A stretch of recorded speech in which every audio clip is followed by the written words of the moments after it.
नमस्कार दोस्तों, आज मैं इंदिरा एकादशी व्रत कथा लेकर के आई हूँ। कथा को अंत तक जरूर सुनिएगा। प्राचीन काल में सतयुग के समय में महेशमती नाम की एक नगरी में इंद्रसेन नाम का एक प्रतापी राजा धर्मपूर्वक अपनी प्रजा का पालन करते हुए शासन करते थे। वह राजा पुत्र पौत्र और धन आदि से संपन्न और भगवान विष्णु के परम भक्त थे। एक दिन जब राजा सुखपूर्वक अपनी सभा में बैठे थे तो आकाश मार्ग से महर्षि नारद उतरकर उसकी सभा में आए। राजा उन्हें देखते ही हाथ जोड़कर खड़े हो गए और विधि पूर्वक आसन व अर्घ्य दिया। सुख से बैठकर मुनि ने राजा से पूछा कि हे राजन, आपके सातों अंग कुशल पूर्वक तो हैं, तुम्हारी बुद्धि धर्म में और तुम्हारा मन विष्णु भक्ति में तो रहता है। देवर्षि नारद की ऐसी बातें सुनकर राजा ने कहा, हे महर्षि, आपकी कृपा से मेरे राज्य में सब कुशल है तथा मेरे यहाँ यज्ञ कर्मादि सुकृत हो रहे हैं। आप कृपा करके अपने आगमन का कारण कहिए। तब ऋषि कहने लगे कि हे राजन, आप आश्चर्य देने वाले मेरे वचनों को सुनो। मैं एक समय ब्रह्मलोक में यमलोक को गया। वहां श्रद्धा पूर्वक यमराज से पूजित होकर मैंने धर्मशील और सत्यवान धर्मराज की प्रशंसा की। उसी यमराज की सभा में महान ज्ञानी और महात्मा तुम्हारे पिता को एकादशी का व्रत भंग होने के कारण देखा। उन्होंने संदेशा दिया, सो मैं तुम्हें कहता हूँ। उन्होंने कहा कि पूर्व जन्म में कोई विघ्न हो जाने के कारण मैं यमराज के निकट रह रहा हूँ।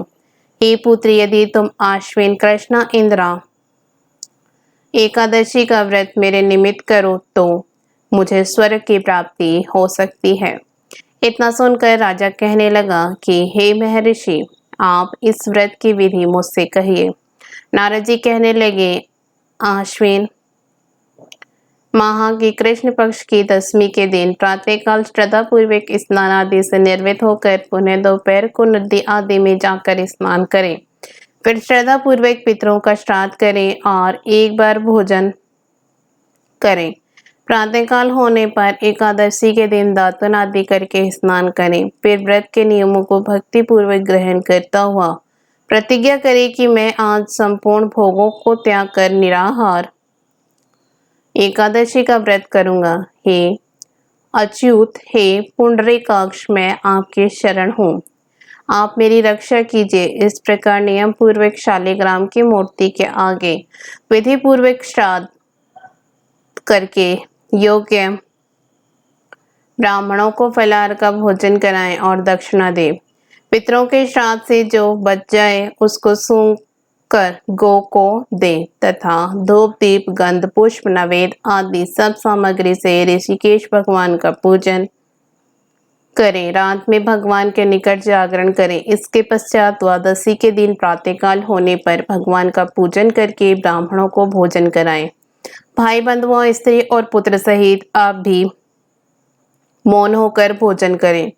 नारद जी कहने लगे कि हे राजन, इस विधि से यदि तुम आलस्य रहित होकर इस एकादशी का व्रत करोगे तो तुम्हारे पिता अवश्य ही स्वर्लोक को जाएंगे। इतना कहकर नारद जी अंतर्ध्यान हो गए। नारद जी की कथा अनुसार राजा द्वारा अपने बांधवों तथा दासों सहित व्रत करने से आकाश में पुष्प वर्षा हुई और उस राजा का पिता गरुड़ पर चढ़कर विष्णुलोक को गया। राजा इंद्रसेन भी एकादशी के व्रत के प्रभाव से निष्कंटक राज्य करके अंत में अपने पुत्र को सिंहासन पर बैठाकर स्वर्लोक को गया। हे युधिष्ठिर, यह इंदिरा एकादशी के व्रत का महात्म्य मैंने तुमसे कहा। इसके पढ़ने और सुनने से मनुष्य सब पापों से छूट जाते हैं और सब प्रकार के भोगों को भोग कर वैकुंठ को प्राप्त होते हैं। जय श्री हरि। आपको यह कथा पसंद आई हो तो वीडियो को लाइक जरूर करिएगा और इसी तरह की कथा कहानियां सुनने के लिए हमारे चैनल को सब्सक्राइब भी जरूर करिएगा। धन्यवाद।